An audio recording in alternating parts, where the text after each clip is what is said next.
Hi, Denise. Hi, Bethany.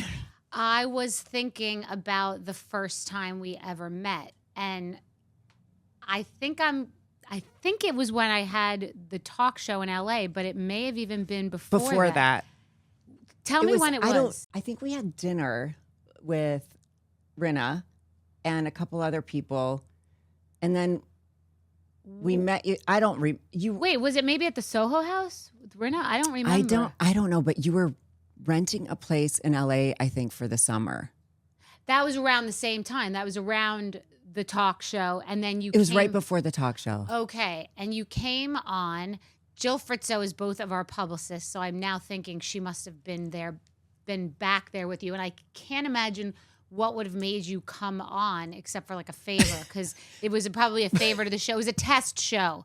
So some people like Justin Bieber were doing it. It was crazy guests because they were doing favors to Ellen. And I wanted to go on. It wasn't just for a favor. Well, I remember, I think it probably was like, I don't know if it was like 07 or you seemed guarded then. And having met you since then and before then, I've now been 07. Yeah, I was going through a bad divorce. I remember, and I'll refresh Jill's memory. Jill's here. Yeah, Jill's here. Something happened. I got a phone call in the dressing room literally right before I went out on your show. About your situation. Yes. And I had a heart attack. Okay, because I have to tell you, you agreed to do it, and I had met you before, and you seemed stunned. It was funny. Something happened. Oh, bad. What, you can't say what happened all these years later? You know what? Now I can. Okay. I just remember it's like a real experience. No. I remember you were like, okay. I was like, does she know she's coming here? Like, it was as if someone put. You know Mark Berg. Yes. Okay. You used to work. I was right. Mark. Hold on, everybody. Mark Berg was a manager of Charlie Sheen and a producer on 2.5 Men. And years before that, he used to be his assistant. I was his assistant. Right. And he worked under Chris Blackwell. If you guys know, he like founded the Marleys and Island Records. So I worked for Mark Berg, and he had to let me go because his wife didn't want me working for him. I found that out later, but I worked for Mark Berg, and years later I ran into him, and he told me he managed Charlie and he did the Saw movies and produced 2.5 Men, and I was like, oh, I didn't know you were so big time.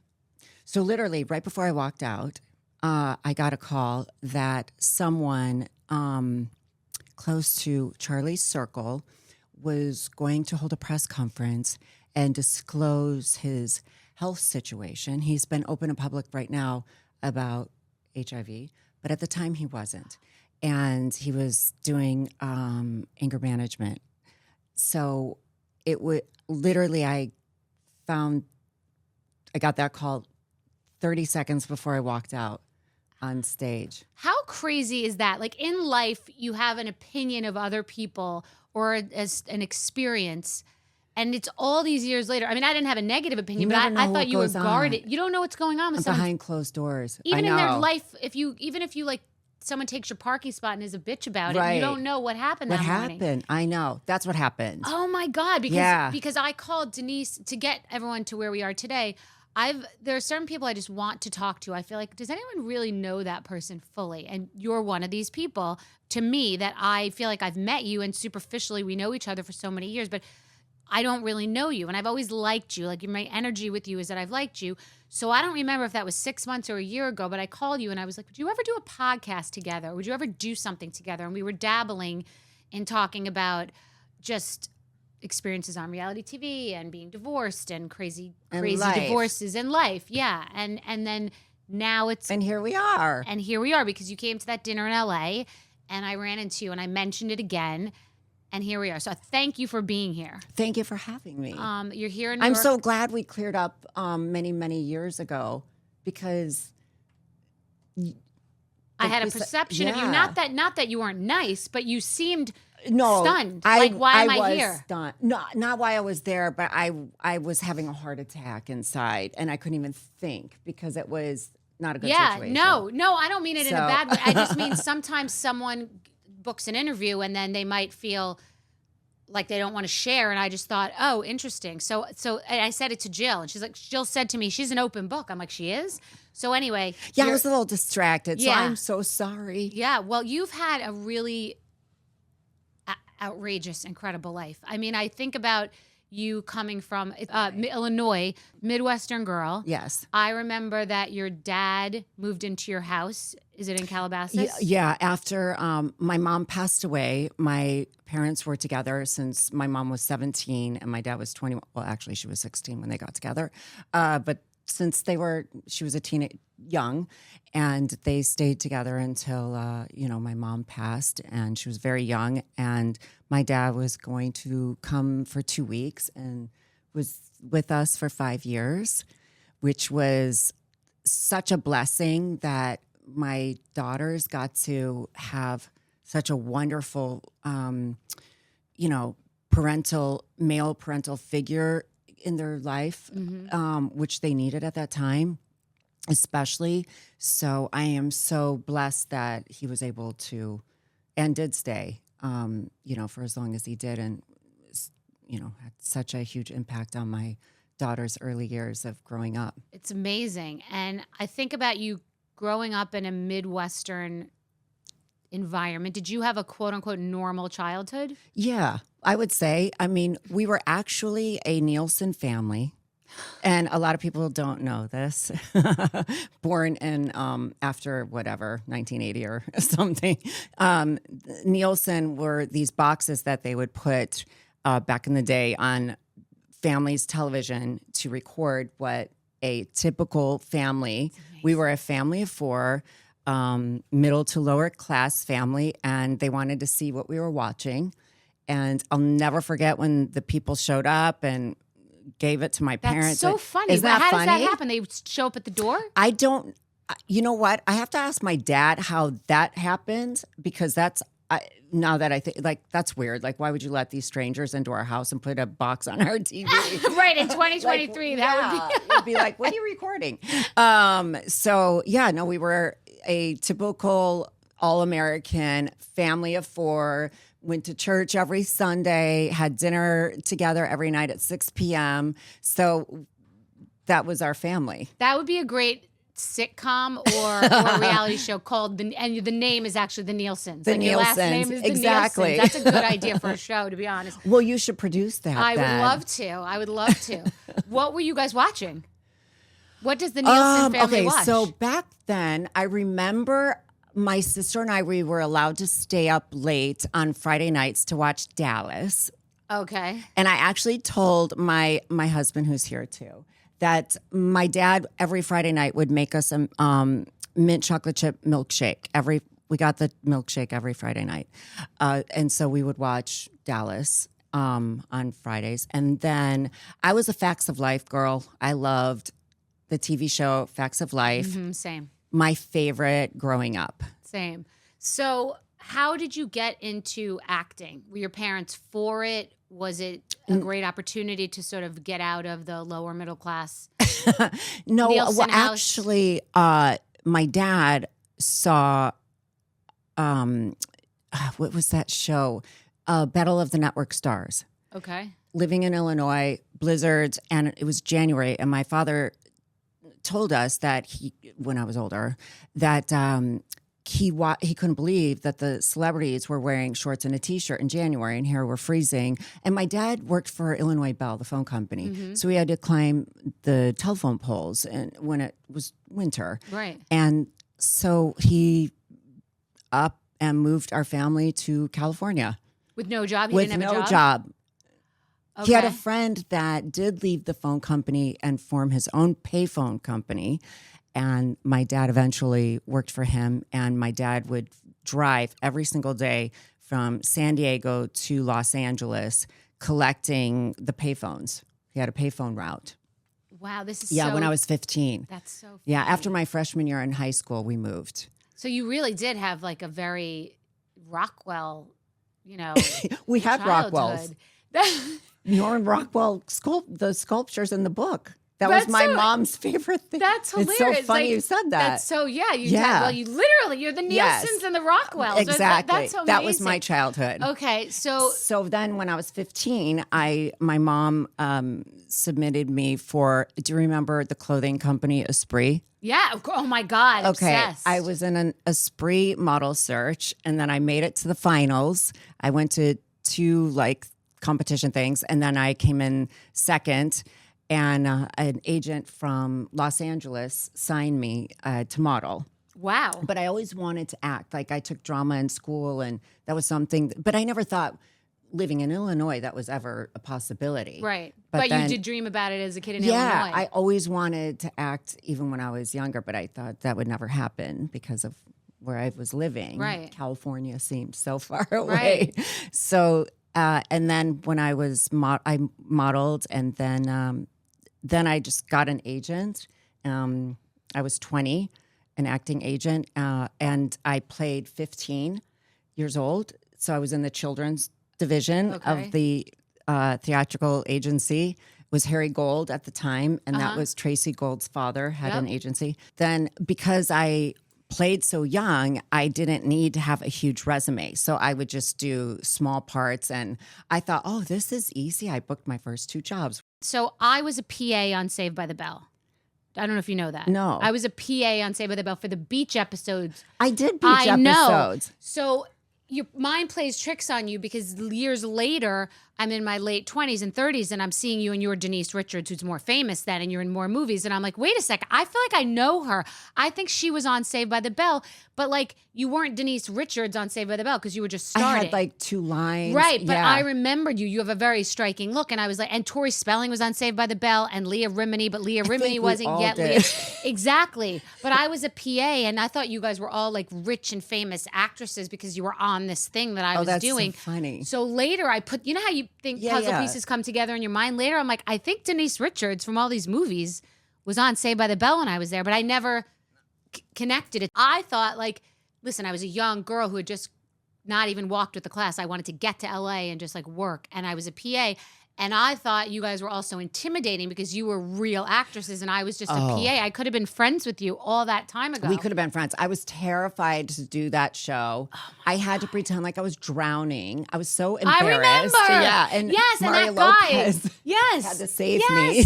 Oh my God. All right. So that was Saved by the Bell. So sorry. Yeah. So that I didn't realize that. So that was your first. That was my first real job. gig. Okay. So then were you a good actress at that time? No, I couldn't say a word. I was so nervous. And so naive. Well, you were also 20, so you're still living with your parents. No, I moved out when I was 18. So you moved out when you were 18. What area? I was Wilcox and Hollywood Boulevard. I remember my friend that modeled too when I was modeling. I saw her apartment and it had pink carpet. So I wanted her apartment when she moved out. I'm not joking. Just it was for the a carpet. studio, yes. And my father came about 3 weeks later and saw where I was living and threw my shit in a pickup truck. And he goes, "You're moving out of here."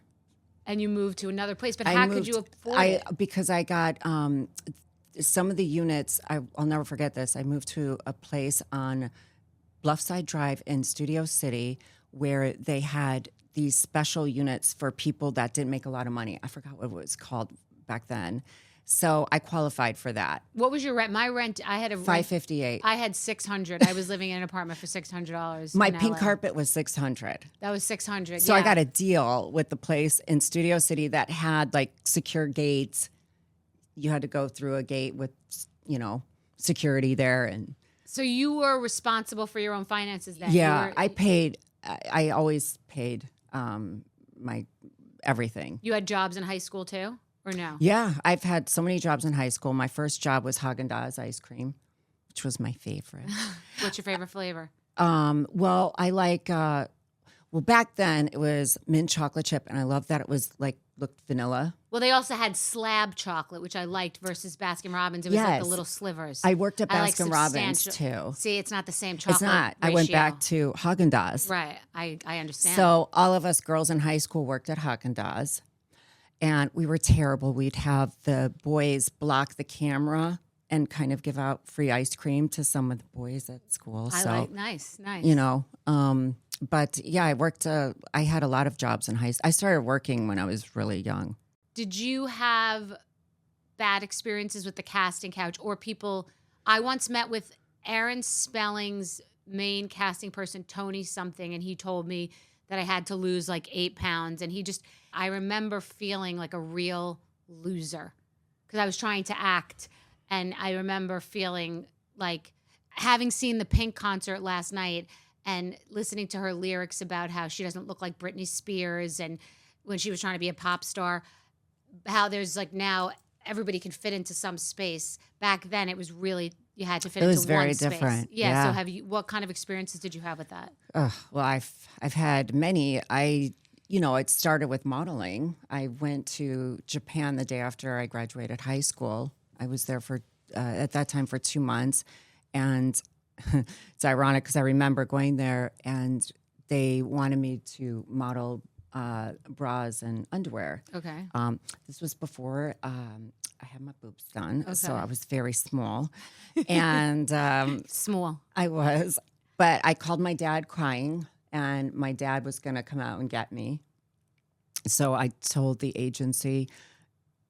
What's ironic is then I do Wild Things in Playboy later, but whatever. That's your choice. At the time, though, I felt very uncomfortable. They were going to rip up my contract and send me home, but they ended up keeping me. And if you didn't wear lingerie. Yeah. Okay. But they kept me, and I still worked even though I didn't do lingerie. But it was very awkward going to auditions there at the time because they had us put a bathing suit on. So even if you were modeling a hat, it was just like a gratuitous thing. And there's no disrespect there. It was just at the time with modeling at the time, and it was just eye-opening with working and getting into the business. But I said no to so many things when I started working, and then I worked in New York. I had some similar experiences there. But I think it was more about... People just making you feel uncomfortable. Yeah. Yes. Yeah. Like you just feel awkward and you feel like you're doing something wrong. You're not going to get the part, but you just feel pressured. The agency that I was with in New York, you were expected to go to parties. I would not go. I didn't want to. I just wanted to work. I didn't want to, I was very naive about the business, and it was a lot of pushback with the agency with that. And so it made it a little difficult, but I worked. So that's why they kept because me. You were working. They wanted you to Yes. go to parties. Did you feel pressured to drink or do drugs? I didn't go to the parties. I wouldn't. I was the type that would go to bed at 9 or 10 o'clock at night. I got up early. And then when I started acting, I didn't go to any, I wasn't a party girl. I wanted to really study my 2 lines over and over and over again. I went to acting class a few nights a week. So I really took my job very serious and wanted to do good. I wasn't in that, party scene. As a mother, do you think that is from your parents, or do you think that was just inside of you to have that discipline? I take things very seriously, and if I do it right. And that, in my case, it definitely wasn't my parenting, except that my father was a Hall of Fame horse trainer, so I sometimes think that he was just the best at what he does, so maybe it's just genetic, but I think about that because I'm like you, I just take things very seriously. So I want to know where you think that came from. I think seeing my dad, he had good work ethics, Mm-hmm. and I think that, just being raised that way and, to be professional and you show up, you work, you have to do your job. So I was raised seeing that. Yeah, it's just that work ethic is entire. Mm-hmm. I think that when people now in the day of filtering and Instagram and the quick fame and instant gratification, I really do always say that I think that the key to success, longevity and success is just that work ethic, that old school work ethic. Right. It could be 1950. Like it's just, are you a person that really like works hard and doesn't count? And when is lunch? And when am I punching in and punching out? Right. Like just, I came up working for Jerry Bruckheimer and for Mark Berg and for Lauren Michaels. And like, I never remember asking, when are we getting out of here? Or this job is too low for me. I just always was someone who I would work for free. I just wanted to be working. Yeah, that's how I was too. And to do one or two lines on these shows, actually, I forgot the name of this one show, and it was basically I was an extra. I was there all day, like, but I didn't care. Right. When You were they part, needed you were me, in the game. yeah, Yeah. and I would work, and I would stay. I never complained. I would stay as long as needed to stay. If I was sick, there's no, and even throughout my career, if you're sick, you have to show up. There's no one to replace you because you're on camera. Pros play hurt. Period. Yes. And I will get into this after with your daughter or your daughters. Do you feel like you've instilled that work ethic in them? Do they have a work ethic that feels similar? I do. I think that everyone's different though. And I think, it's the generation of our daughters is a little different. And it's hard too, because I feel that sometimes it's a quick, they want everything right now. Instant gratification. And also they grew up with a mother who's famous and wealthy and a father who's famous and wealthy. And it's hard to be successful and have money and access and tell them not to. You grew up with a father who was climbing up telephone poles in Illinois. It's hard to recreate that. But my daughters weren't born, obviously, when I started my career, and see me, all the auditions I went on and all the rejection and the stuff that I did deal with. It's funny because they say that 50s moms stay-at-home moms spent less time with their kids than we do now, because we're so use your inside voice and let's talk about, and like all this stuff. So it's like my daughter never really sees me working because I'm so present when I'm with her, which is all true and that's who I am. But like, when we were kids, our mothers smoking when they're pregnant, drag the kids, and you had an audition, you would have just sit your kid on a chair. Mommy's working. But now it's like, my daughter really doesn't see me work that much. And who knows if that's even a good thing. It should be like, shut up, sit down. I got to go on the road.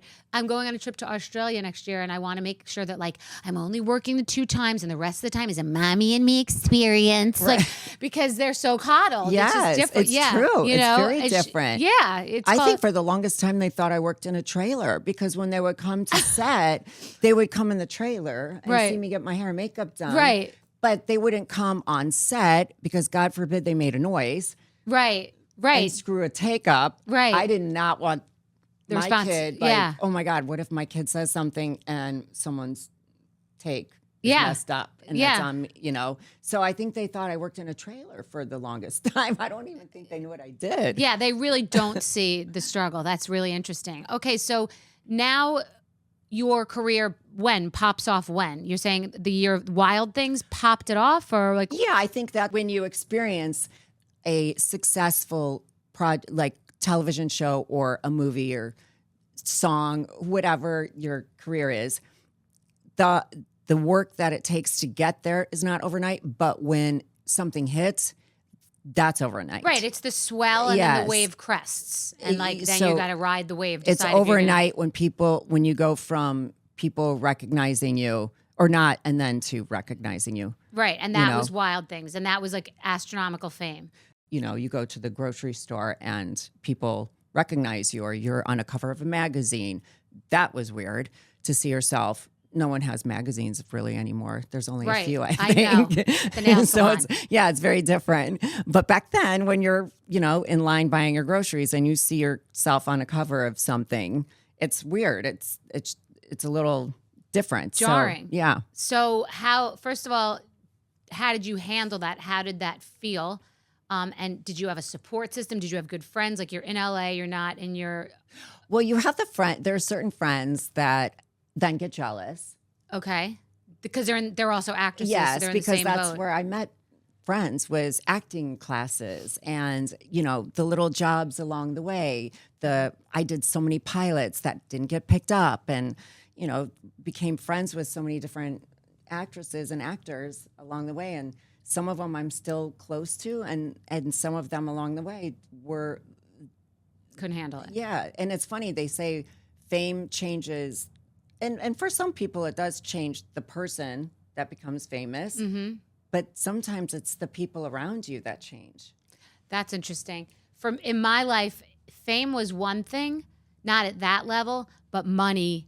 When you make money, when I had my Forbes cover, that's when people really get crazy. Yeah, because the money, I just always thought they were the same thing. When I saw you on Saved by the Bell, I thought like you had to be rich because you were acting, but you definitely weren't. Now that but money too, and you add it to that. Absolutely. So you pop off, and are you making the right choices in your career? Like you have to make all these decisions because I've made a lot of bad choices. I mean, no, then like now you're really famous and everything's getting thrown at you, and everybody wants something from you. Oh, it's hard because then it's right away. Oh, you need to hire. I'm so grateful.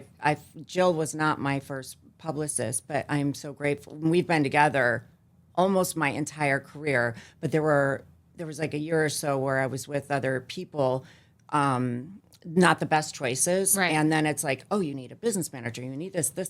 It's overwhelming, especially someone in your 20s. 100%. When you become famous and you're a commodity and people, you don't know, you're trusting the people around. Of course, it all sounds great. It all sounds great. It all sounds like you need it. Yeah, that you need the help in this, but it's also not knowing. I find it overwhelming. Everything sounds good. Yeah, everything sounds good. It's like a horoscope, and everything could apply to you, but it doesn't necessarily apply to you. Yeah, because you're young. You don't. It's a totally different job and experience, and so you rely on people that are in your life to help guide you. But I definitely have made a lot of bad decisions for sure. So did you get really screwed financially? Many ways. And what have you learned? Like what is your infrastructure like now? Like what have I learned? If I could go back, I think to follow my gut. That's the thing. That's the biggest advice I give my daughters. Always follow your gut. And that was something my mom would always tell me, but I didn't always listen to it. Is that little voice that's telling you, your guardian angels, if something doesn't feel quite right, just listen to it. Abort. Yeah, that's the biggest lesson that I have and that I've learned. And what I'm trying to teach my daughters is always follow your gut. Because even if people don't agree with it. The times you've been screwed over are all of them you kind of saw it, but you just didn't listen. Yeah. And that was business-wise. What about personal? Obviously, your relationship with Charlie and Richie Sambora was public. Did you date a lot of other actors? Were you like doing the whole scene? No, I wasn't the type of woman that had to be in a relationship. Okay. I was okay being single and alone. So I didn't. I have, obviously I dated others, but not long-term relationships, but I was okay not dating. And how soon after Wild Things, if that's the crest, did you meet Charlie?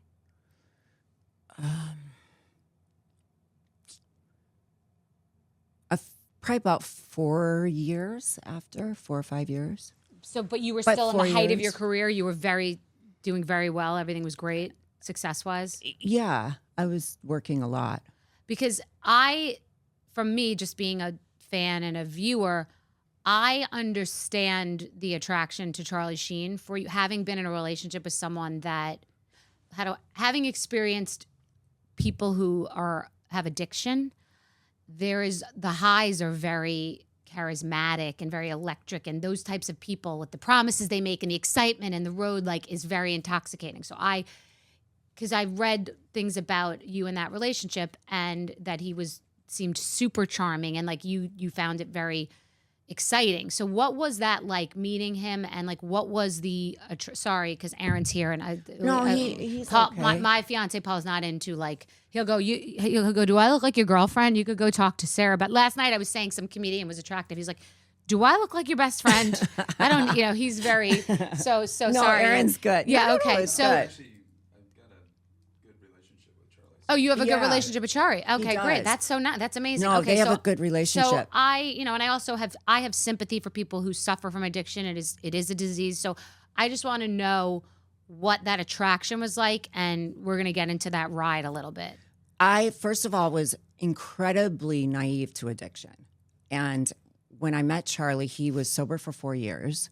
So and people would ask me, "Oh, are you afraid he's going to relapse or this?" for me, it was no question. I said, no, I didn't know that person. I only knew who I met. And that was a man who had been sober for 4 years. I didn't judge him for his past because I figured, well, his past made him who he is today.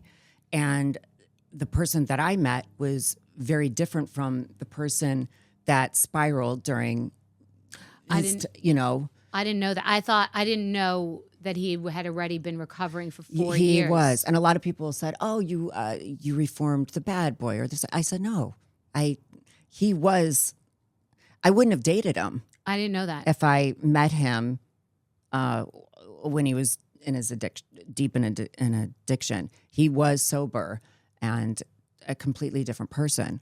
So that's who I met. And did he? So did he not? He didn't drink or do anything at all. So was it boring? Was it exciting? No, it wasn't boring. I'm just. I wasn't a partier, so I was. I didn't want to be with. Wasn't thinking, oh shoot, I just started dating Charlie Sheen and I just read all these crazy stories about him and how come we're not doing it? That wasn't part of it. And also, back then we didn't have social media.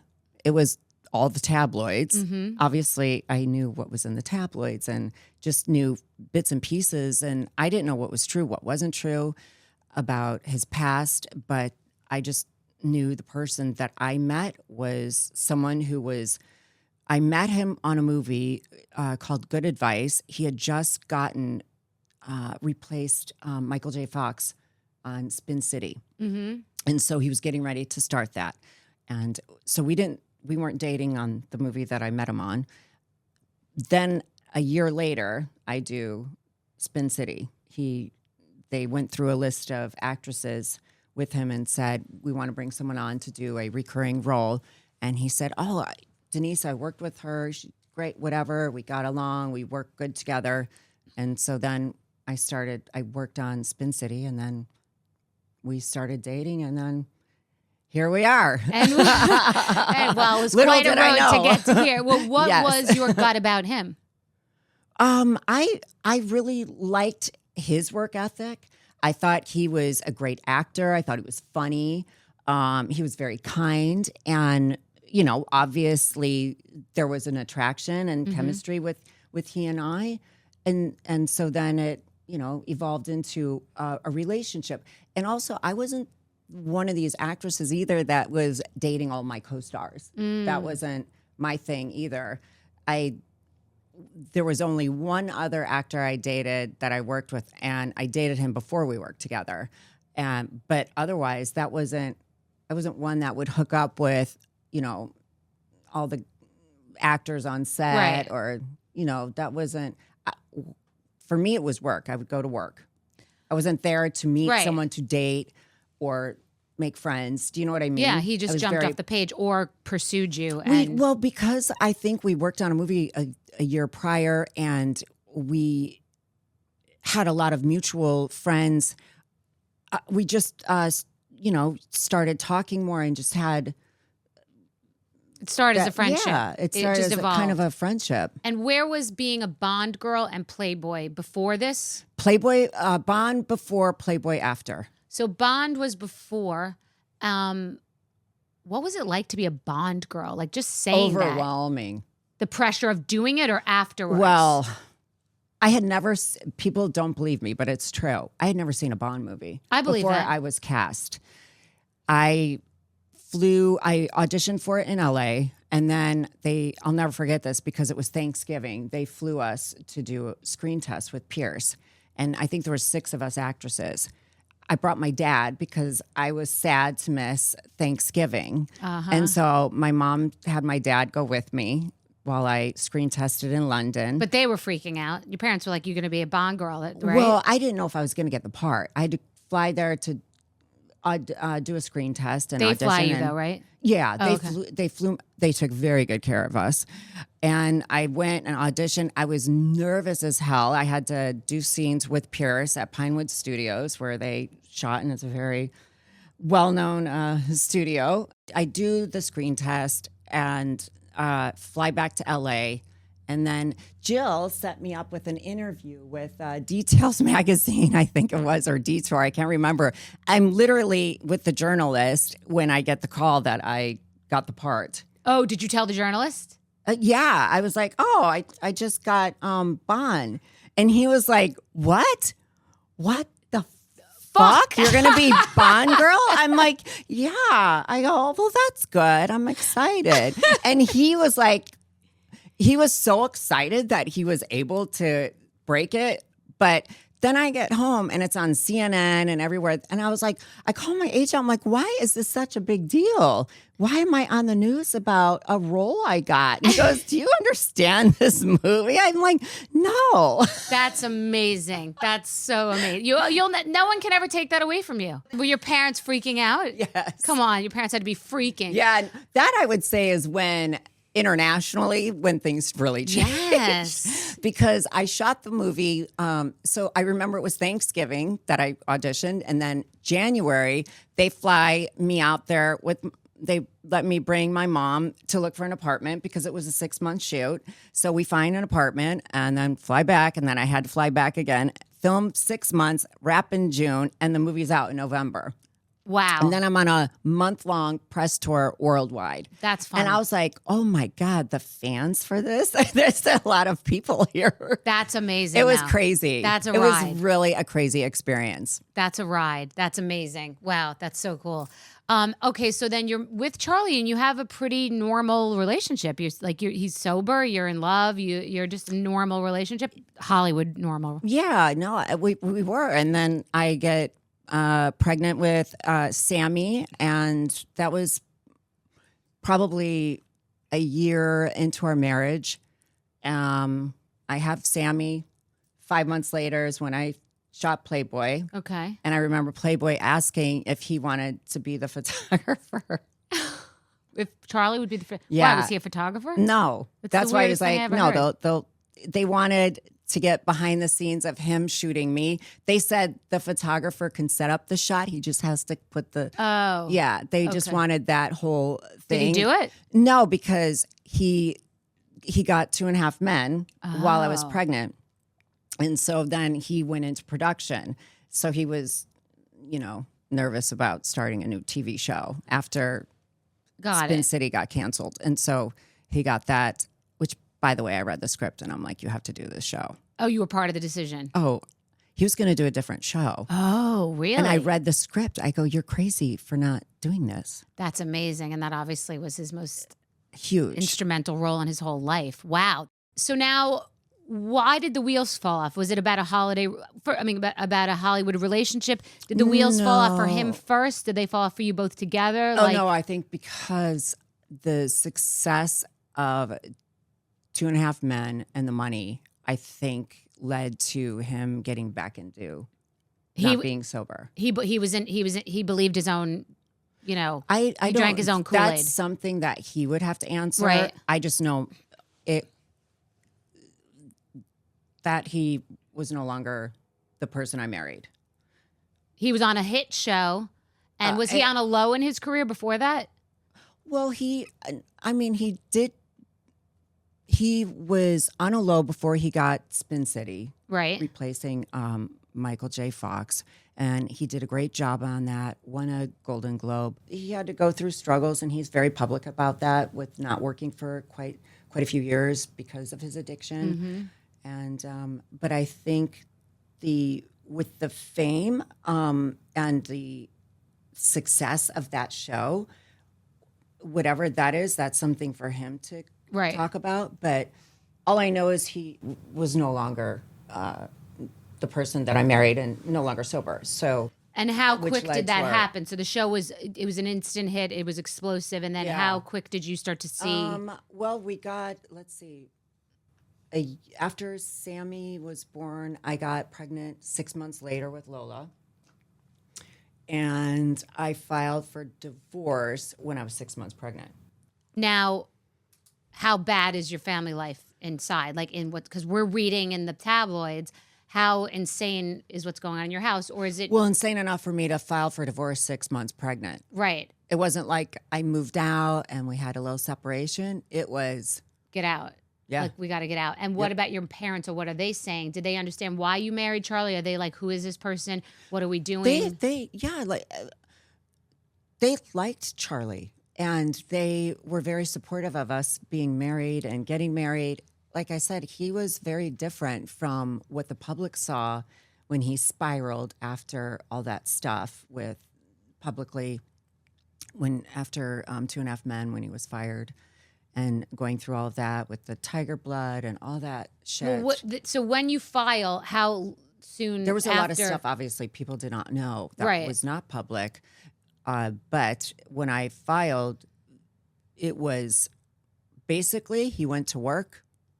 I packed a suitcase and took our daughter, who is just not even 1, and went to the Beverly Hills Hotel. And I went to file for divorce and went to a fitting for a pilot that I was doing.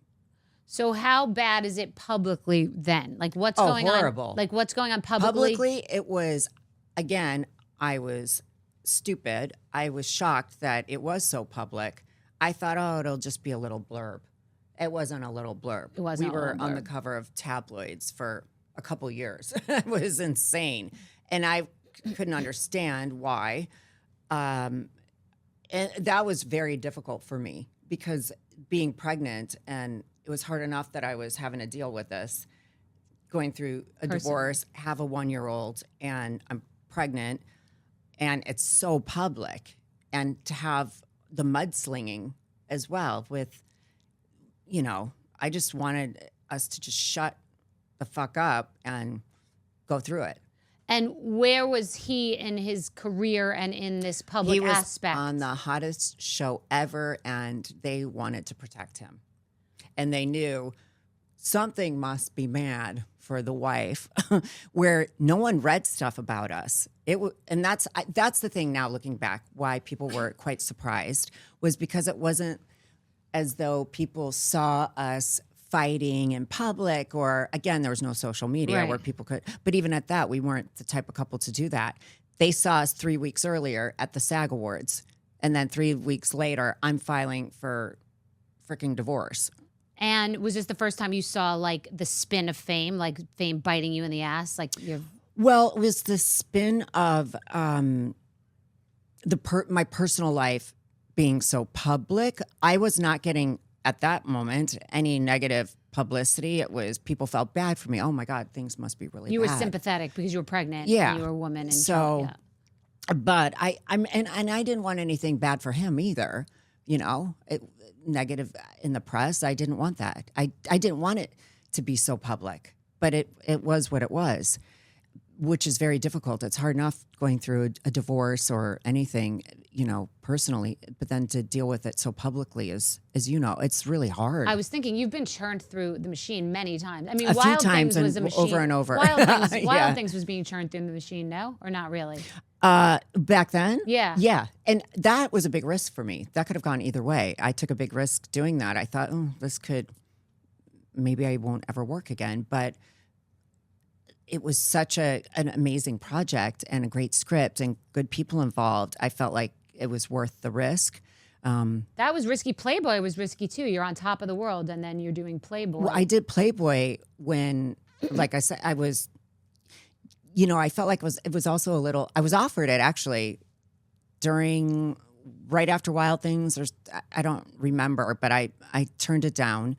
And then they came back again after Sammy was born. Mm-hmm. And I thought, well, you know what? Why not? It's okay to show that I can be a mom and still be perceived as sexy. It doesn't mean. Well, that comes into play with the OnlyFans, which I'm really interested in too. But all right, so Charlie, the wheels come off, but the wheels haven't yet come off at work because he's just like a Hollywood bad boy, and he's still working, and he's still making money. So when does this really devolve? Like, because what we saw publicly was like, it was kind of like Kanye-ish. Like Kanye was on top of the world. When his wheels fell off for work? Because his wheels are your wheels. His wheels came off, and then it always splattered back on you. I mean, anytime there was anything public about him, I would, for some reason, be dragged into it. Right. That's what I saw. But we were divorced quite a few years. That's the thing that people But you're co-parenting. We're co-parenting. So I know because it was 2011 because that's when Eloise, the year she was born, but he was fired in 2011 from 2.5 Men. I filed for divorce in 2005.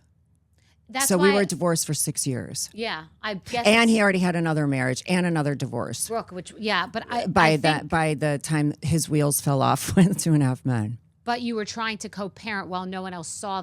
What I'm saying is it reminds me of, for some reason, of Kim and Kanye, because Kanye, everyone loved and respected. He's so entertaining and he's a genius. And, that Charlie was a genius and charismatic. Right. And no one's thinking about his addiction because they're watching this entertaining show and it's making all this money and it's the highest paid actor on television.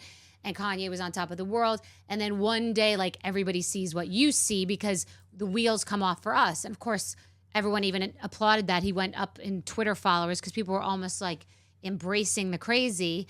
But then one day it crashes and burns. I saw that with Kanye, too. And Charlie crashed and burned when he lost the job. Well, yeah, that's when it happened. Yeah. So I'm saying, did you feel not that you wanted that to happen to him, but, like, somebody seeing your side of it first? You're not... because you got so trashed in the press. I think there was definitely a part of me that felt, okay, now I think people understand without me saying it what was going on. And that there was a lot going on behind closed doors that I didn't divulge and I didn't say. And to be painted as someone so bad by a lot of people on his side was very hard for me because I had a whole studio. I had very powerful men that were involved in his production that tried to paint me as this horrible person when all I was trying to do was, one, I helped them a lot by helping him. Right. That they all know. And also to protect our girls because just because we're in the public eye and we're a famous family doesn't mean the kids have to be pulled into that so much. And people don't realize, like, even with the paparazzi, some of the questions they would yell at me in front of our daughters. And I would say, please, they can hear you. Right. Please don't ask me these questions or say, it was so difficult. And, I'll never forget, we came to New York I was promoting a show and Charlie thought it would be great for him to come with us. And this is while you're not together. While we weren't together. Oh, so you had a sort of amicable co-parenting relationship. We went through ups and downs. There was a period when I took care of his sons. And then there was a period when things were really bad. So it would go up and down. And so during the times where it was up, I wanted to have the girls experience wonderful moments with their dad and I. And I wanted them to see us be able to be together at whether it's a birthday party or whatever. Or we did go on vacation together, and it might sound weird for people. We wouldn't stay in the same room, but we wanted the girls to still have that family unit whenever possible. Underneath all the craziness, it sounds like that says a lot about both of you. I went through a very public 10-year divorce and stayed quiet too. And it's impossible because you know what's really going on and you don't feel vindicated and you feel like you're the villain and I really relate to that. But also that a daughter's first relationship is with her dad, with a man. So you have to really try to foster that being positive. And it says a lot about both of you that you somehow, even through all the craziness, even him through an addiction, understood somehow fundamentally that we should all be together and that you are a family unit forever, no matter what. Right. Yeah, no matter what happens. That's really amazing. It's amazing and shocking. And so you went through a complete shitstorm beyond belief. And what were the financial ramifications of that? From because he's supposed to be supporting you, or child support, or alimony, and his show, and again, I go back to there's certain advice I would give someone going through a divorce is to settle it as soon as possible because the people that make the money are the lawyers. Right. I spent a fucking fortune on legal fees. I spent millions. Millions. Same. Yeah. Millions. Yeah. No. 4 or 5. Yeah. It's a lot. It's endless, and you can't get out. No, I felt like sometimes they would meet for drinks, our lawyers, when we would get along and say, what can we do to try to fuck this up so that we can continue like stringing this out? I don't know if they did, but that's how I felt because it was things would be good. And then something would happen. I was like, oh my fuck. It's really hard, but it's impossible to even implement that because both parties are never hearing you. And people often hate the other person more than they love their kids. It's terrible. And it becomes about something else. 100%. And that's what it shouldn't be. But we didn't have a prenup. But I didn't go after I could have gone after half of 2.5 Men. I was with him when, all of that. And a lot of people have said that I was a gold digger and all this stuff. And that's the thing that was terrible when we were going through our divorce. I'm like, oh my God, if they only knew. Oh, they thought you were going after the 2.5 Men money. But you know what? I could have. Yeah. And by the way, rightfully so. And I think I would have deserved every fucking penny what I had to deal with. The money was the last thing that we dealt with. It was more about the custody. Yeah. And all of that stuff. And that's the thing that was so hard was, thank God my kids were so young at the time because they would hear little things as they started to get older, and I lied to them all the time, and it was not easy. But were you able to have any compassion about the fact that he is an addict and so he's making these promises he literally is not capable of? Absolutely. And that's the thing that's why I protected him and lied to the girls, is because I didn't ever want to trash him. I didn't want to say anything negative about him. I would cover up for him as much as possible because I didn't want to influence their relationship with each other, no matter what my feelings were at the time on and off with him. It's very mature. It's involved. It's important too. It's important. And did he want custody, or was it a battle about that? I think it was more about the fight. And this is like, sometimes I say when people, I get asked a lot about divorce and custody, and moms and dads that will reach out to me. And I finally was just like, what do you want? What do you want? Yeah. And he's like, this. I go, done. And then it was like, oh, okay. I go, you got it. A new thing. Yeah, each time. Do you know what I mean? Yeah, it was I think it was more about the fight and to keep it us engaged. Well, it's a passion. That's an addiction too. It's something to focus on and obsess over. But then he was also going through another divorce while going through our divorce.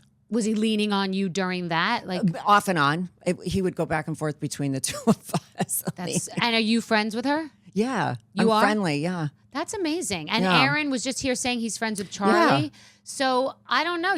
So I could say there's hope. If he and I, by the way, could be in a room or vacation or have dinner together, or him and I want to go on a vacation with you and Charlie Sheen. That's just what I'm saying. I'm just saying that. And Aaron, can I be invited? I just really do. I want to come. If we could fly on your plane, yes. Yeah, perfect. I will get a plane if we can all go. I will 100% get a plane because I really want to be on that vacation. You can. Okay.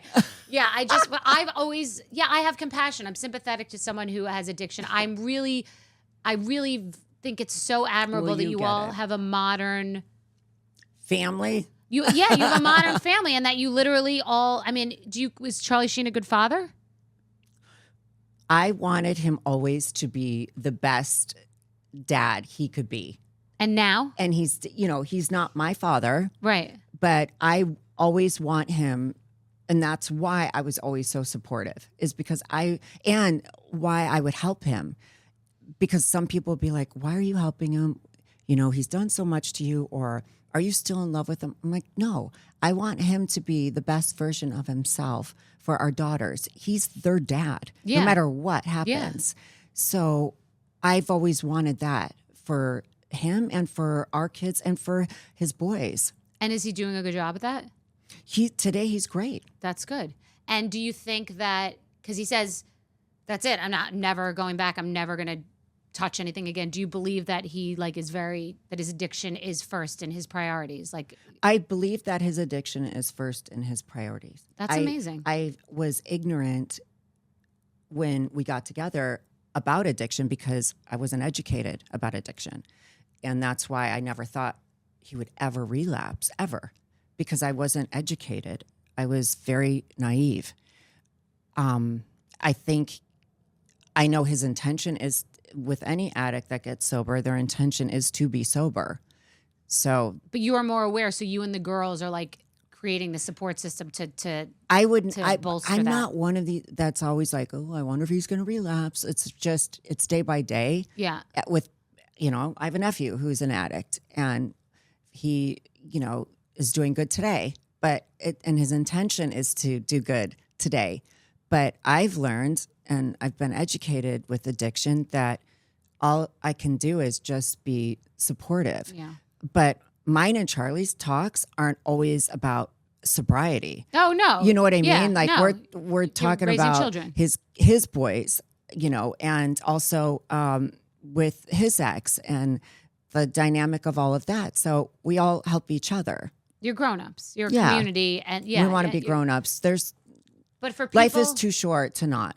Yeah, but for people who have been in relationships with addicts or have family members, it's just amazing, because I'm thinking about all the crazy things that he did say publicly, and like it really can mess with your mind. It can mess with it can make you crazy. Oh my gosh, what he has said about me was awful and hurtful, and this is not an easy road, and it hasn't been. Mm-hmm. I've been through hell and back with him, but at the end of the day, I'm one that is very forgiving, and I like to move forward and keep things as peaceful as possible and clean. You exactly. Like things to not be.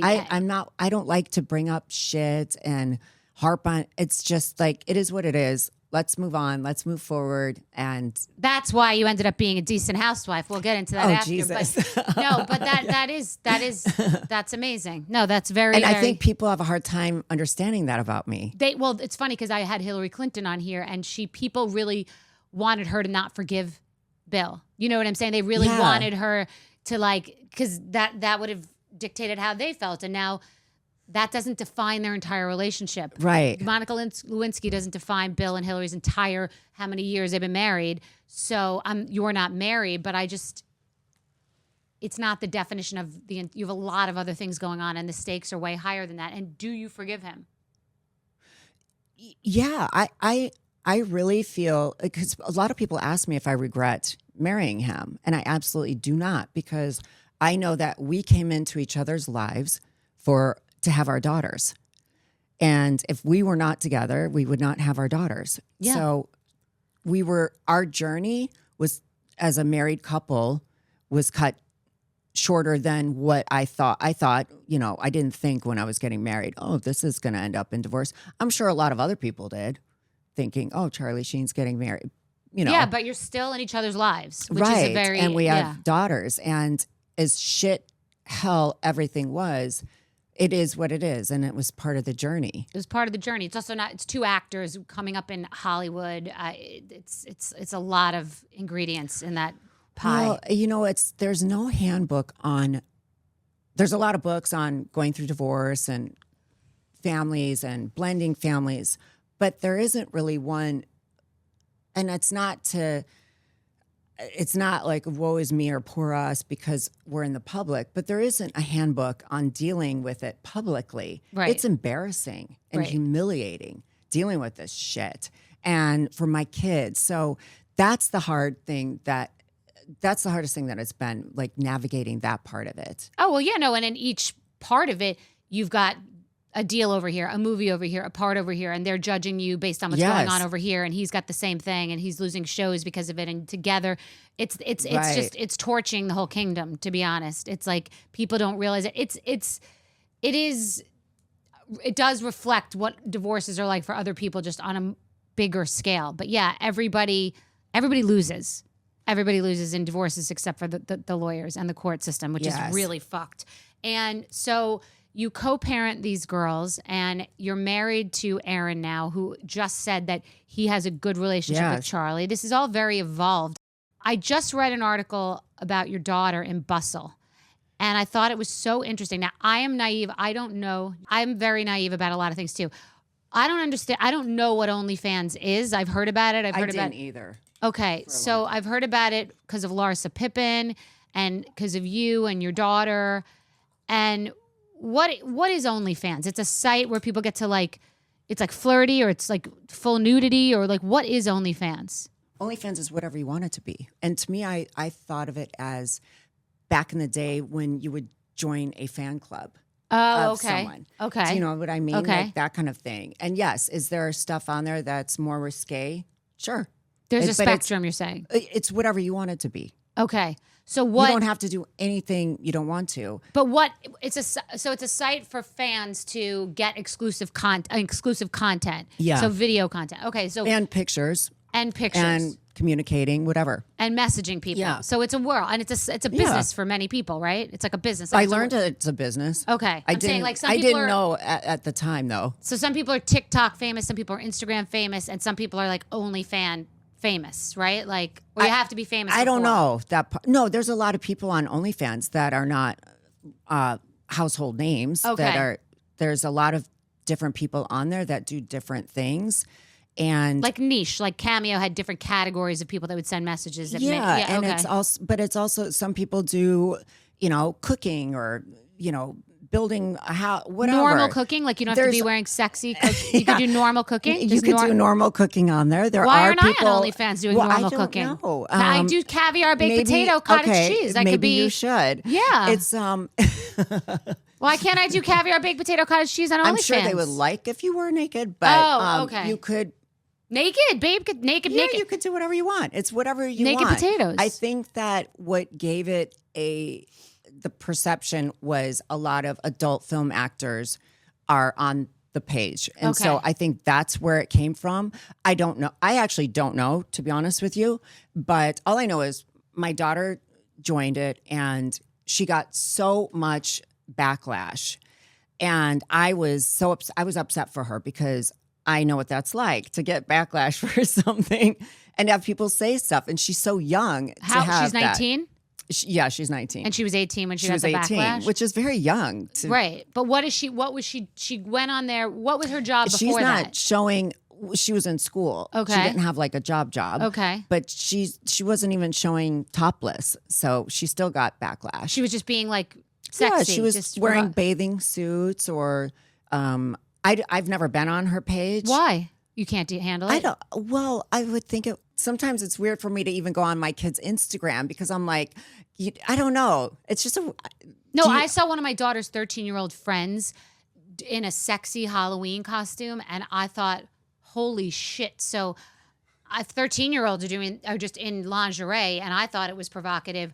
I imagine your 18-year-old daughter just being in a bathing suit is not. Is your daughter on social media yet? She's on TikTok and Instagram. She's very young. Like but even she's if it's 13. innocent, isn't it kind of weird though to see her on a social? It was weird for me. Yes, but I snap the leash when it's like it feels a little provocative, and it's not. But she's 13. She's not 18. I tried snapping that at 13 and yes, but when they're 18, it's a little different. No, it is totally. I'm agreeing with you. Shit. And I was saying this to Paul last night about some of Bryn's friends that I've seen. I said, and I don't think it's only because of my quote unquote good parenting. I think some kids just are real curious real early and just want to get out there. And they want to be, they're boy crazy or the girl crazy. They want to get out there. It's just inside of you. Right. It's a different generation. So you're saying that your daughter is on this site and got a lot of heat, even though she's not naked. She's wearing. Yeah. And so I decided, well, fuck it. I'm going to open up an account. I'll see what this is. Oh, okay. And so you open up an account. Yeah. And not with her, your own account. No. Okay. So she hasn't seen yours and you haven't seen hers. No. Interesting. Yeah. But Aaron has seen yours, and has Aaron seen anybody's? He has not seen my daughter. So he doesn't even know how to get on the damn site. I don't even know what the site is, but have you seen Denise's? He shoots a lot of my content. So Aaron shoots the content but doesn't see the result. Okay, so how lucrative is OnlyFans for your daughter and for you? Is she supporting herself on this? Yeah. Wait, like is it like people are making millions of dollars a year or just like hundreds? A lot of people make that. So it's a real income. Like she's yeah. Okay. You can make a lot of money on it. And I feel like she sort of like messed around with the reporters, like taunting them by saying she's a sex worker. Like she was playing around. She didn't understand. This is where I think I am trying to get them to understand be very careful what you say, Okay. what you post. I said this from day one when they got their social media accounts. Wait, who's they? Meaning my daughters. They both social are on? media. No. Oh, okay. Lola's not on OnlyFans, but just social media in general. Okay, got it. I said you always have to be careful. Whatever photos you send to your friends or what you put in writing, anything. I said you have to be very careful because nothing is private. Absolutely. I don't care what you think. It's not. And so from the very beginning of them going on social media, any, social media, TikTok or Instagram, whatever, you have to be careful, even texting a friend. And so from there, though, with Sammy, and starting to do interviews and that sort of thing, I tried to, I'm explaining that it's a process. I learned too doing interviews and everything sometimes getting misquoted or, saying something you shouldn't say and regretting that, whatever it is. So with her, I think it's a process of learning. And I think that it's not as easy to get things taken down. I took and stuff like that. When I read about it, I took it that she was think the sex worker comment she made, I believe, on an Instagram post. Oh, and now she's reframing it. Yes. Got it. So well, smart. I believe. Yeah. So I think it was there that she said it. And it didn't land, but now she's reframing it. She was surprised, I believe, how it was taken, and she didn't mean it that way. Okay. And so now with Bustle, I thought she did a great job with the article. And, she was trying to, I believe, reframe it. Yeah. And I think she did a great job. You. And also, I feel like how, as a mother, you were young, you were an actress, you were living in your $600 apartment, you did Playboy. So it's hard for you to say you can't do this. I mean, not that she would listen to you and she's an adult. Yeah, but she won't. I mean, she's of age and she can do whatever the hell she wants. It's hard at times, and I don't always agree with every decision. My parents, I'm sure, didn't agree with every decision. I'm sure my dad doesn't agree with every decision I make, even now as a grown-up. Right. But as a parent, I have to let her grow, but I'm here for her, and I try to also guide her and try to explain certain things too. And I think it is a very difficult thing for kids. You'll see as your daughter gets older, being the daughter of someone famous, and how it's going to be when she's evolving into having boys like her and having maybe boys say things about her mom, or do you know what I mean? Yes. That's a whole different dynamic too. That's an ever-changing story. Yeah, it's different. And so I didn't grow up the way my kids are growing up and have grown up. No, I grew clearly. up very different. So I can't imagine what that must be like. Sometimes I really think about it. I'm like, shit, it must be really weird that their mom did some of this shit, Wild things, Playboy, Yeah, and then and you're at going to the be a time- hypocrite and say you can't do this. Exactly. But are people blaming you, the mom shamers, like blaming you? Oh, I don't read any of that crap. I'm sure they're blaming both Charlie and I. Between the two of us, I'm sure they're like, these two fuck ups, I swear to God. You're tough. It's You're true. tough, aren't you? You've been seeing it all. I've had everything and under the sun said about me. I'm like, I'm not going to read their negative bullshit. I already know what the negative comments will be. If I see a positive one, I was like, oh God, that's nice. Right. And then I stop at that one, and then I Yeah. won't read anything else. Right. And where does Charlie stand on all of this? Where is he? Well, when she first did OnlyFans, he was not happy. Okay. And I think was public about it, which she didn't appreciate. And he's changed his tune. You guys are being supportive and all together. I mean, he changed his tune when she bought a Mercedes and moved into a house. So it was like, maybe this ain't so bad after all.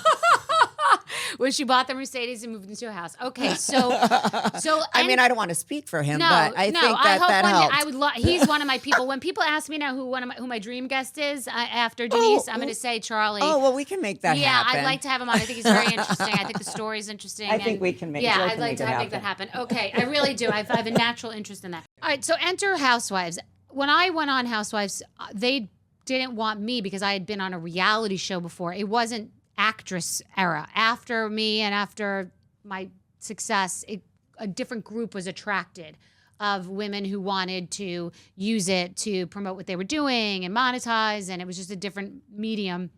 And Lisa Rinna and the other girl, Eileen, and Kyle, and Garcelle and then Girls on Atlanta, like actresses were now on the show. But I don't think I know that none of the actresses were as successful as you as an actress then coming into reality. It seemed like all the actresses, Kim Richards, all the actresses that came hadn't made it as an actress. So then they were coming over to reality TV as their fame, success vehicle. So you're a different animal in this space because you were very successful as an actress. And then you come into the Housewives, which is a questionable move based on that. So what was that decision like? And what did everyone around you say? And what was dangled in front of you by what I call the realm to do it? Like, this had to be an interesting decision. Did you feel like you were at some low in your career? Like, no. So Lisa Rinna mentioned it to me a few years prior to me being on the show. And I said, there's no way in hell. Right. And then she and I talked, and I thought, you know what? Maybe this could be fun. It's something different. And Lisa seems to have a good time on it. And it's funny because when I joined the show, I never thought of it as work. I thought of it as filming moments with, I thought was a friend, with friends. And, I thought this could be fun. It's something different. I was still like acting. A documentary. Yeah, I just thought, this could be fun and whatever. I was not, again, I wasn't educated on that show too much either. I didn't understand the whole process and everything, which is good and bad. I went into it so naively, even though Lisa Rinna says that she shared some stuff, but not a lot. No, and it couldn't have been a lot of money at all. No, you don't do the show for the money on the show. You don't get paid when you don't start for the money. Right. Yeah. You get, I mean, the branding and stuff like that can come when you're on the show. But I didn't do it because I couldn't pay the bills. I did it because I thought this could be fun and different. Okay, and something I haven't done before. So first of all, and in the first, you had just like Kathy Hilton, just like Brandi Glanville, just like Leah McSweeney. You came in and had an amazing first season, meaning everybody loved you. But that's what happens with most of these people. She's cool, she's different, etc. And then the whole thing, the wheels come off of that, and there's a crash and burn. And I loved how you came in dressing like a normal person does when they go on a balcony to somebody else's hotel room. And we're in a hotel right now. We're not wearing a ball gown. I was so excited when I saw you in jeans. Yeah, you weren't wearing a ball gown to go to someone else's room. And that show of all, Beverly Hills, it's costumes at all times. And I thought she looks normal, but you didn't look normal within that sphere. Yeah. And that, you were dressed like a normal person. Like, it's a reality show in theory. That's what. So when I met all the producers before I did the show, I went in wearing jeans and a Guns N' Roses t-shirt. And I did my hair and makeup myself. Right. I didn't have a glam team, but I still looked, that part put together-ish. Right. But I said to them, this is who I really am. Like you're Calabasas mom that goes to lunch and looks cute with her girlfriends. You could see me on the red carpet and see I can be glammed up if I want to. But if you want that, let me know. Right. Or if you want this, then they were like, we want you to be you. And because they and the audience would want that, but the other women on the show have raised mean to me about it too, and I was surprised by that, like how judgmental they were about my wardrobe. Because that was the arc right they before loved that I looked like shit. Well, I'm sure. Well, that was the arc. The Erica and Dorit coming in. The Erica coming in and Dorit changing with all the hairstyles was the arc in the show where Kyle had different hairstyles every single one. Lisa Rinna was wearing her short haircut and a sheath dress for years until then the costumes and the wigs and the whole thing changed. And if you look at BravoCon, it's like an absolute costume party. It's changed. No, it's changed. And you know what? I like watching it too, seeing, I loved seeing what outfit Dorit was going to show up in. I was so fascinated that she was like head to toe and all that work. And I'm like, but you didn't want to be part of it, but you didn't want to do that yourself. Because that's not who I am. I do that for an event. That's exactly how I am. Because for me, it's work. And I'll never forget this. Dorit said to me, this is work. And I go, oh, well, shit, you're right. I didn't think of it that way. I just thought of it as me going to dinner or lunch with girlfriends or being in the Bahamas wearing shorts. I'm not going to wear a freaking ball gown in the Bahamas at a hotel. But she was right in the sense that this is work. So it's whatever image, I suppose, that each woman wants to put out there of themselves. You know, how do they want to be perceived? But is it reality? Apparently not.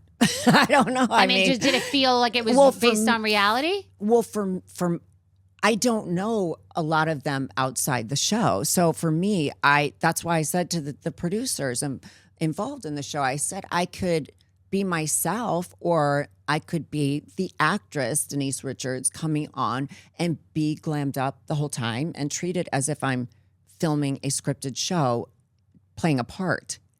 Do you know what I mean? No, I totally know what you mean. But the thing is, how can you not do that when that's the game? You can't walk onto the NFL and decide to play Pee Wee football. So now you're playing this game and you're like, wait a second, I came on just to play Pee Wee football because we're all being real. But like, here we are, it's the NFL. So how am I not going to raise my game and put my Hermes bag right in the front of the camera shot and, you know, and wear A, B, C, D, E, F, G letters everywhere, all over my body, every minute of the day. Like, how do you come in there without doing that?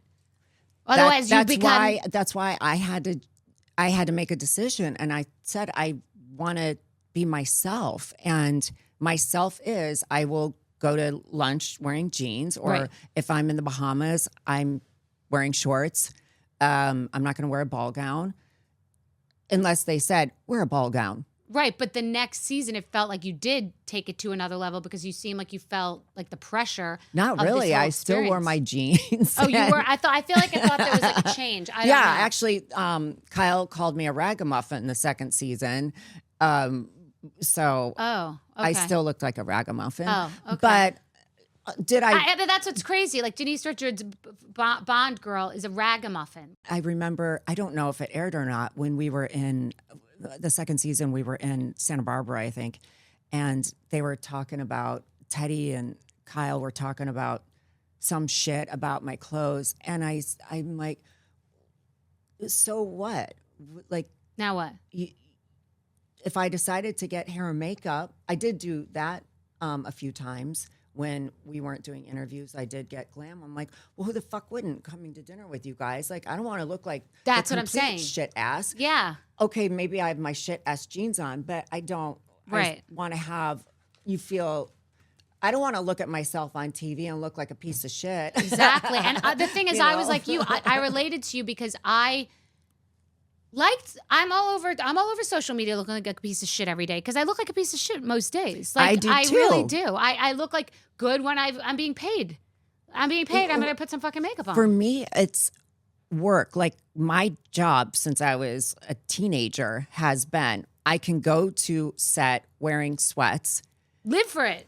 You have a 6 a.m. call and you get made up and get your wardrobe. And then when I wrap, 16 hours later, I put my sweats and drive home. And with the wipe in your hand to get the makeup off and peel the eyelid. Yeah. Well, by the way, that's exactly how I feel. You're damaging, not to be ridiculous, you're damaging your skin, you're damaging your hair. Who wants to do that when you don't have to? Well, a lot of times I would keep my makeup on because I liked it. And I'm like, at least I'll show up home looking cute. But I'm in my sweats. Aaron said you always look, I love Aaron. I'm getting amazing energy from Aaron. No, he's such a good man. I'm so love lucky. Aaron. Love Aaron. All right. So that's why I was like, do I treat this like a job or do I treat this like a really reality? And I stupidly, I guess, treated it like reality. You would have been better back in the old school Jill Zarin, Nene, Bethany, like original days. Because I was wearing my like used sweater and we were filming it in my, literally a sweater I bought at consignment because I was broke.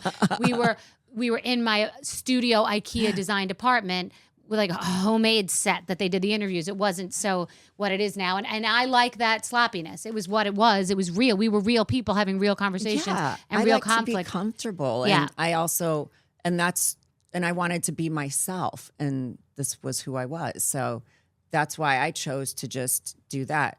Now, I did do glam more my second season, but I didn't dress in ball gowns unless we had an event. Was the whole experience, did it hurt or help your acting career? It didn't hurt my acting career. I wasn't sure how it would go, but it definitely didn't hurt it. So going back to when I first signed on, did everyone want me to do it? No. Okay. Some of my reps were like, absolutely not. And I said, you know what? I'm going to do it anyway. Fuck it. And if it goes bad, then I'll take responsibility for it. But because I also do think our business is changing, obviously. I mean, look at sometimes people are hired for acting jobs based off of how many followers they have on Instagram. True. Bartenders are hired for how many followers. So you have to also change with the times too if you want to stay relevant and continue working. That's true. You know, so I'm not, believe it or not, I'm not in my 20s anymore. And so I, have to keep working too. No, so it was a choice. It was like a gut pivot choice. Yeah, I thought, this could be fun. It's something different.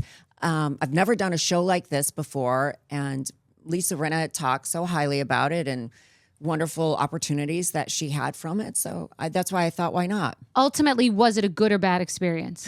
It was ultimately a good experience. I actually have a lot of fond memories. I have some rotten ones too, but I have a lot of fond memories being on that show. So do you think that it's possible to sustain relationships on that show? Friendships or relationships like with if you and Aaron were on that show for the next 10 years, would it be difficult? I think if a couple gets divorced, I think they would have gotten divorced regardless of being on a reality show or not. Okay. I think being on a reality show, though, does highlight certain things, and maybe watching it, you could see yourself differently and be like, well, crap, I didn't know I acted like that, or I didn't know he or she acted like that. So I think that it could highlight certain things. I do think there is pressure from being, especially because I am an actress and I have been in the public for so long. I think some couples, it's different for them because that's new. Oh, new territory to fame, because they become famous when they start doing the show. That makes sense. And sometimes that's hard to navigate. And what about its effect on kids? What about your kids being on the same thing because they've grown up in the machine? My kids, they've grown up with Got very it. differently. Now, like I said, if a family comes on these shows and they've never experienced anything like that, that's where I think it could be a little difficult to try to navigate the challenges that come with people saying things about you. All of a sudden, articles are written, positive and negative. Things are said about your kids or your husband or your wife or your job or whatever. It's stirring up the pot. Yeah. Well, I think it's just being, all of a sudden, you go from not being famous to being people knowing who the hell you are. And having, there's good things with that and there's negative things with that too. And about the friendships, you used to be friends with Lisa Rinna. I think you used to be friends with We would still be friends, Rinna and I, if we weren't on the show. So I believe. But that's interesting because you think that if a marriage would have broken up, it would have broken up anyway. So doesn't that mean that your friendship would have also broken up? Because I think that you learn a lot about people when you live with them, travel, or work with them. I had never worked with Rinna before. Okay. So we worked on the same movie. Ironically, my ex-husband was in it, but we didn't have a scene together and I didn't work with her. Even if that would But I be met just Lisa like not in the machine also, and I really connected with her and I really liked her. And I think that the reality television space or this particular medium, it does crazy things to certain people. Oh, yeah. Some people become a different person. And I see a difference even in Lisa Rinna now after being off the show. There's a desperation that has calmed down. Like she's doing a lot of fashion and it seems like she likes it and you're allowed to change and you're allowed to be into fashion. Your daughters are models. But it felt like while she was on the Housewives, it was constant. She was like addicted to. She was definitely to something, to messaging it, to doing something. She seems different now to me. And before. Yeah. So I take that. As far as for me personally, would I think Aaron and I would be married if we were on the show 10 years? Absolutely. Do I think the show itself, that environment could change people if you allow it? Absolutely. Got it. So I do think that, Lisa Rinna didn't have, people knew who she was, but she didn't have the fame she has now from that show. No, that's why I was saying you're a different Right. type of actress. You had massive fame before, and you still are Denise Richards. Lisa, Kyle, they didn't have that kind of fame in that Hollywood entertainment sphere that they do now. And I like I said, I've always liked Lisa Rinna. I think fame in this way, in that bubble, can make you crazy because you think you've seen fame overall. I think when you have it here, you think everybody is talking about this thing. My Joe Fritzo, our publicist, will say to me, "You understand? Like this is one little world. Right. There's a whole world out there." And thank God for us with that. Right. She's like, nobody knows what's going on about Right. this. Like only you. I've had things happening inside of Instagram or TikTok, and I've thought it was real. And then I'm talking to someone I'm selling a book to. They're like, "What are you talking about?" Or Housewives Right. stuff. We think that this thing that's in this article, and Lisa was very, very in tune with the machine. So anyway, I don't know. Maybe you guys aren't friends now, but I will never be friends with her. okay, got Ever. it. And what about? And you'd never be friends with Brandy too.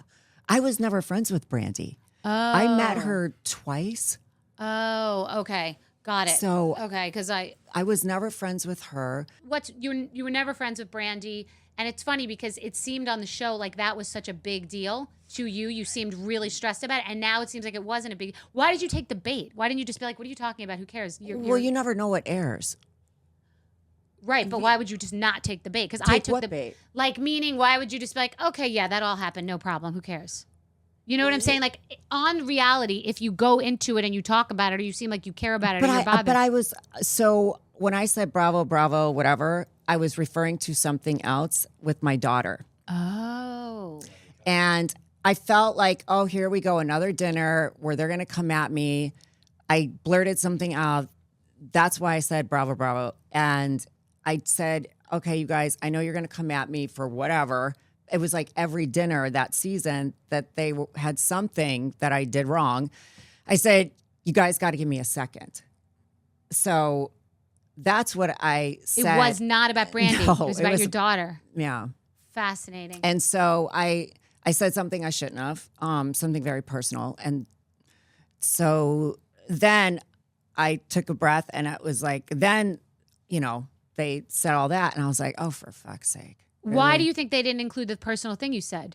Why did they take that out? Is that relevant to the story? Not relevant. I'm actually grateful that Bravo didn't. Okay. It had nothing to do with anything. It was, I don't even want to get into Got it. what No, it was. I'm not asking. You know what I mean? I don't. This is not what this show is about. Yeah, I just wanted to get some context. Rinna Garcelle, I was friends with her before the show. I will continue to be friends with her. I love her. She seems great. Sutton I became friends with after the show.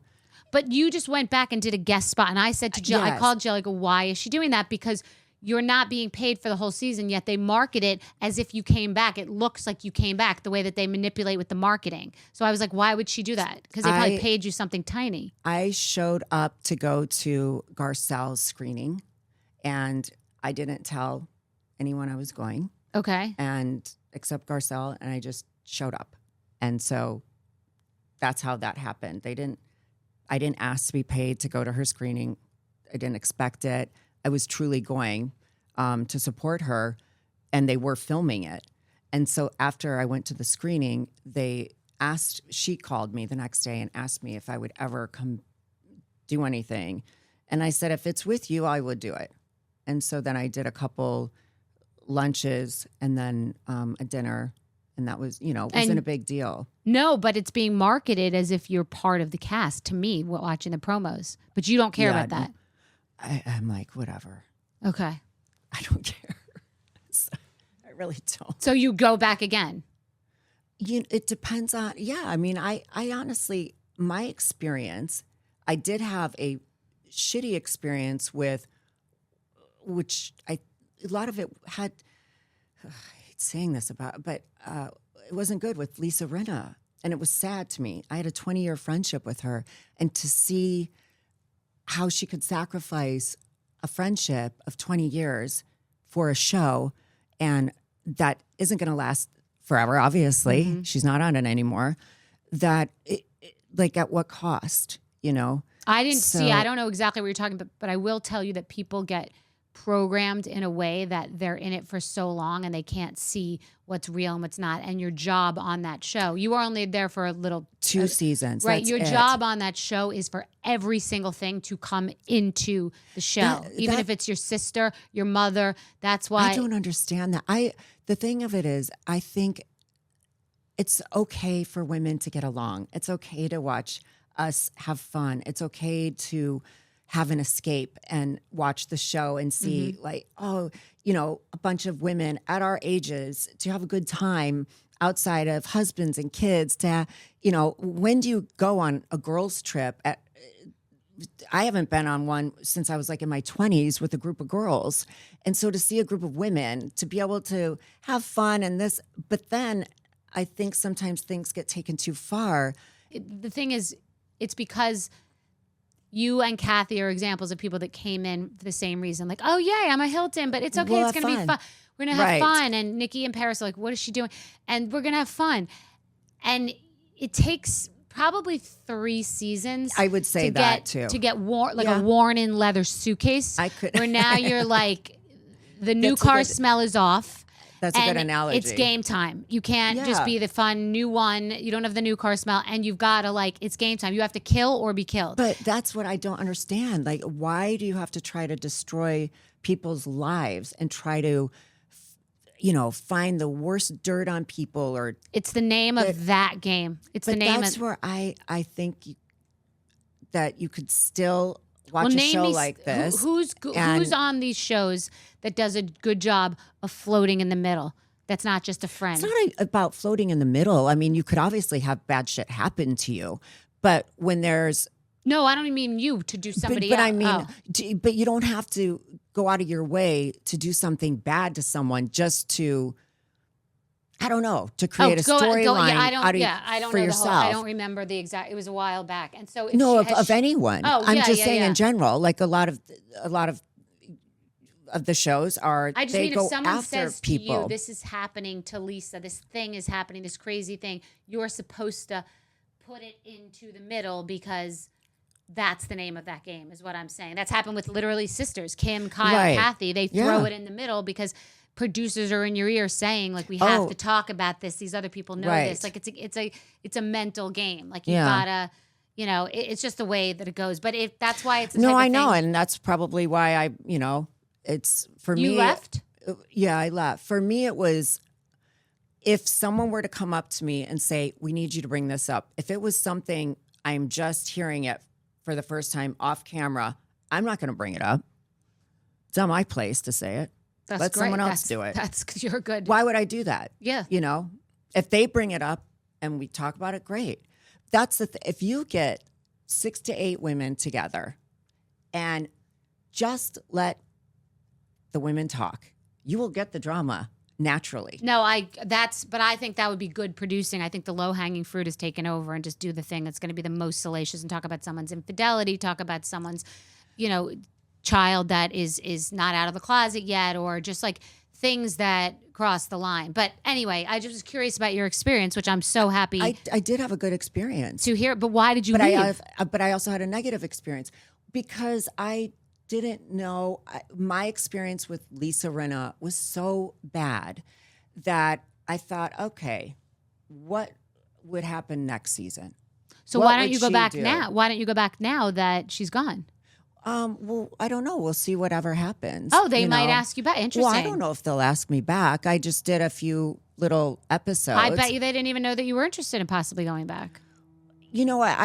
I didn't call to say, hey, can I come back? I know. You know. They would have to come to you. I mean, but even, and I have no ego either. I would. Yeah. The ultimate irony of all time will be that I brokered the deal to get you back on the Housewives. No. That will be the ultimate irony. But Bethany, well, this is awkward. This is awkward. Bethany suggested that we take Denise back. We think it's a great idea. Send me my commission check via Jill Fritzo. Okay. After my second season, I also, because I wanted it to be real, thought, how would this make sense if all the women fucking hate me? How would I? Do they hate you?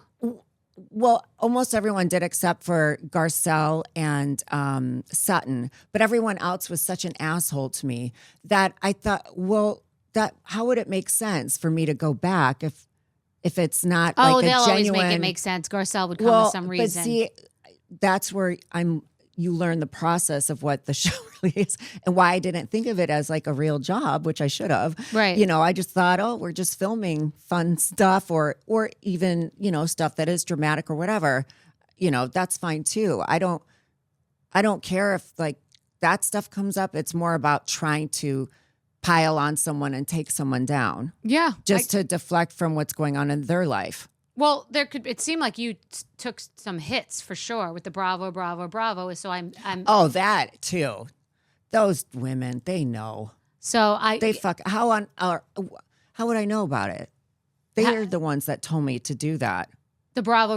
Yeah. Oh yeah, no, that they break the fourth wall now. They used to not. There was a scene with Kelly Ben Simone where she kept going Matt, the producer's name because she wanted the scene to stop, but they didn't air that because they used to not break the fourth wall. They would never let the viewer know that there's a camera person. Oh, yeah. No, I was told now that your scene was one of the first breaking of the fourth wall. Yeah. You're those welcome. women were wonderful at setting me up. that was the breaking of the fourth wall for the first time that I saw. And then the question is, what do you think? Do you know about this thing that I've been doing, this reality reckoning that I don't know. I've heard bits and pieces. It's just about that there is... I read the Vanity Fair article, though, before I got here. Oh, and what did you think of that? I mean, it's not my article. It's not even my... I'm not suing anyone. I was surprised by it. You were? Yeah. Only because I didn't understand the article. What do you mean? I didn't think there... I'm just going to be brutally honest. Yeah, you should. I didn't think there was new information. I didn't know what the point of view of the article was because leading up to it, I did see stuff on social media that this big article was going to come out. And then when I read it, I was quite surprised by it. But Vanity Fair knows they left a lot of crumbs on the floor. Everyone could have gotten sued? It has to do with lawsuits, but I think it also has to do with Vanity Fair is owned by Warner Brothers, who owns Shed Media, the company that was being talked about in the article. Okay, wait. So wait. Shed Media produced New York Housewives. Shed Media and Warner Brothers owns Shed, and Warner Brothers owns Vanity Fair. Well, then why did the article get started? I don't know. The reality reckoning is basically about exploitation, meaning your relationship, your Bravo, your situation with Brandy. Exploitation, the things that you risk in being in a show like that versus scripted and not being compensated. So not being really well compensated and no residuals. Right. And it's funny because I've taken heat when, first of all, I'm totally right because Bravo's made many changes now with psychologists and with drinking policies. And some of the diehard fans are saying, you bit the hand that fed you. I'm saying something that's right. And if I wasn't right, Bravo wouldn't be changing their policies and other streamers that are multi-billion dollars wouldn't be scrambling to come to me to ask me how they could possibly change or what I'm doing. Right. So it became bigger and I wasn't necessarily looking for this job, but I'm not going to abandon all these people that I said something. They're like, you're the only one who can help us. You're the only one who can do this. So it became bigger than I intended, to be honest with you. So, well, it's very brave of you to do this. I guess it is. It seems like it is. You know, that's a lot for you to take on. Yeah, because people suing will likely receive settlements and money, and the class action will be money, but I'm not one of these people. I'm not being paid by any of this. Right. I've only taken hits from it, but it doesn't matter. What's important is important, and I said it, and I backed it up, and all these women that I asked you some of those questions because some of these women that I thought were train wrecks on television actually seem to be nice people that are raising children that played a role in that machine. They played a role. They walked in vulnerable, whether you like her or not. Like different people have walked into that, whether you like them or not. Some of these people have walked into that franchise, wounded birds. Absolutely. To play the wounded bird role. They were divorced. They were cheated on. They were broke. And I think that they weren't in the same position as I was once I made money where I could walk out anytime. They feel desperate that they have to be there. Exactly. You walked out. That's why you feel like you walked out, you can walk back in. It's your choice. You don't need it. Right. Many women feel like they need it, and now it's the only place they can go.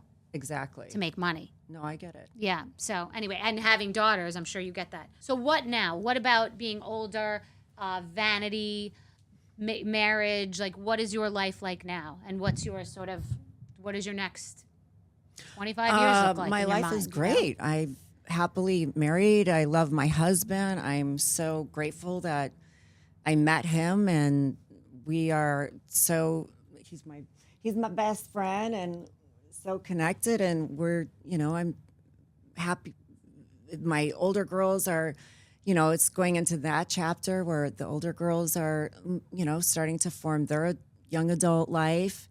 And Aaron's close with the girls? Yeah, he's close with the girls. And, we have Eloise. She's 12.